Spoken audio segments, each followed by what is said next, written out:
कहाँ रह गई ये चंदा? अब तक तो इसे आ जाना चाहिए था। पुनीत ने अपनी घड़ी में टाइम देखा तो 9 बज चुके थे और उसने जैसे ही पीछे पलटकर देखा, चंदा खड़ी मुस्कुरा रही थी। बदमाश, डरा दिया ना हमका। देखो हम तुम्हारे लिए क्या लाए हैं। ऐसा कहकर उसने अपनी जेब से एक डिबिया निकाली।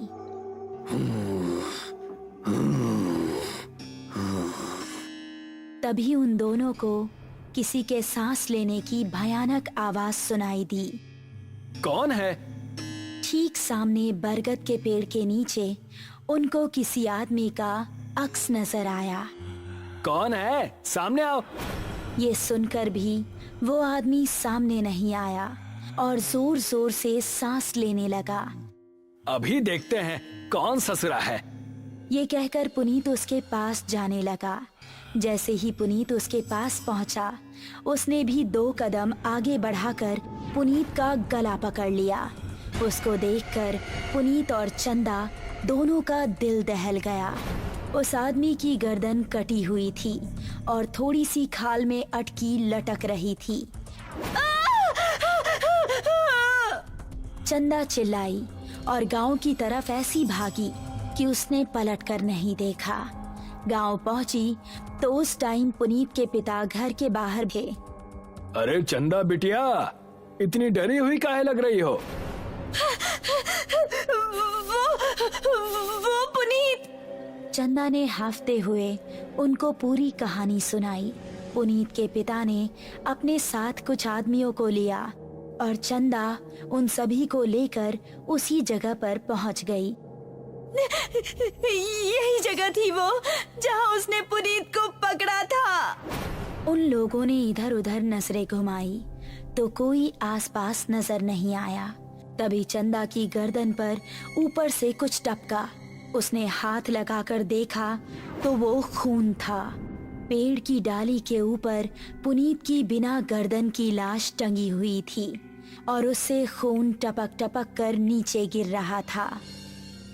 शहर से दूर एक छोटा सा गांव सरूपुर। रात के समय सभी अपने अपने घरों में आराम कर रहे थे।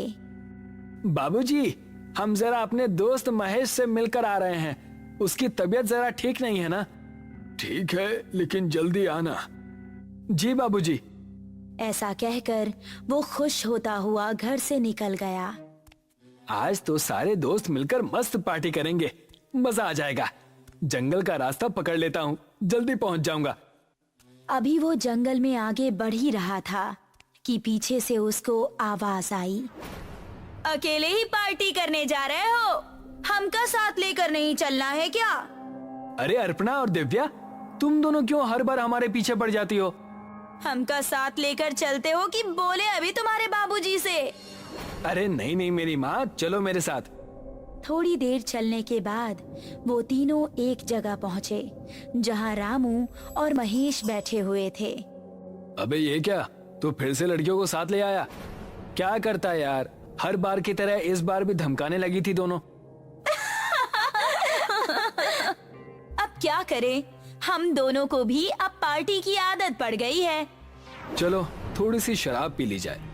उसने पास ही रखी बोतल खोली और गिलासों में शराब पलटने लगा।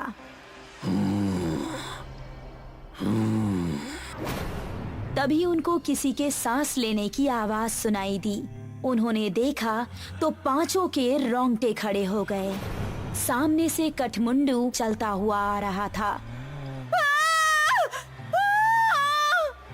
उन्होंने कदम बढ़ाए ही थे कि तभी कठमुंडू ने दिव्या को पीछे से पकड़ लिया।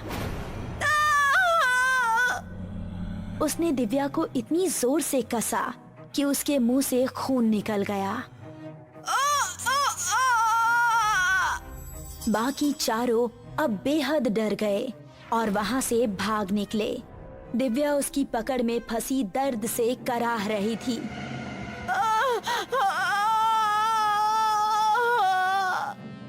उसने दिव्या को जमीन पर धक्का दिया और उसके ऊपर आ गया।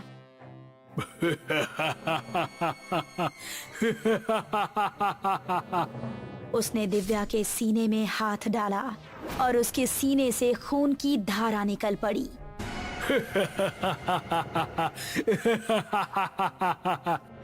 बाकी चारों इतना डर चुके थे कि उनको खबर भी नहीं थी कि वो किस दिशा में भाग रहे हैं। वो काफी देर तक भागते रहे। अब अपर्णा की हालत खराब हो चुकी थी। वो आ जाएगा, रुकने का समय नहीं है। ऐसे कब तक भागते रहेंगे? हम जा कहाँ रहे हैं, कोई बताएगा? हम रास्ता भूल चुके हैं, हमें नहीं पता कि गांव किस तरफ है। क्या कह रहे हो तुम? फिर तो हम सबका बचना नामुमकिन है। तभी पेड़ के ऊपर से एक हाथ आया और उसने महेश का गला पकड़ लिया। ये हाथ कठमुंडू का ही था। राकेश ने महेश का पैर पकड़कर उसे बचाना चाहा, लेकिन कठमुंडू ने उसको पूरी तरह से ऊपर खींच लिया और वो तीनों चिल्लाते हुए वहाँ से भाग निकले। वो देखो, सामने वो घर, उसके अंदर चलते हैं। वो तीनों एक घर के अंदर घुस गए और राकेश ने जल्दी से दरवाजा बंद कर दिया। तभी कोई जोर जोर से दरवाजा पीटने लगा। तीनों का शरीर इस समय बुरी तरह से कांप रहा था। दरवाजे की धम धम उनके दिल को दहला रही थी। तभी खिड़की से कठमुंडू का एक हाथ अंदर आया और उसने अपर्णा का हाथ पकड़ लिया। बचाओ! अगर ये यहाँ है तो दरवाजे पर कौन है? राकेश ने दरवाजा खोला तो सामने गांव के बिरजू काका थे। बिरजू काका जल्दी से अंदर आए। उन्होंने कठमुंडू का हाथ पकड़ा और छुड़ाने लगे। कठमुंडू उनके छूते ही चीखने लगा।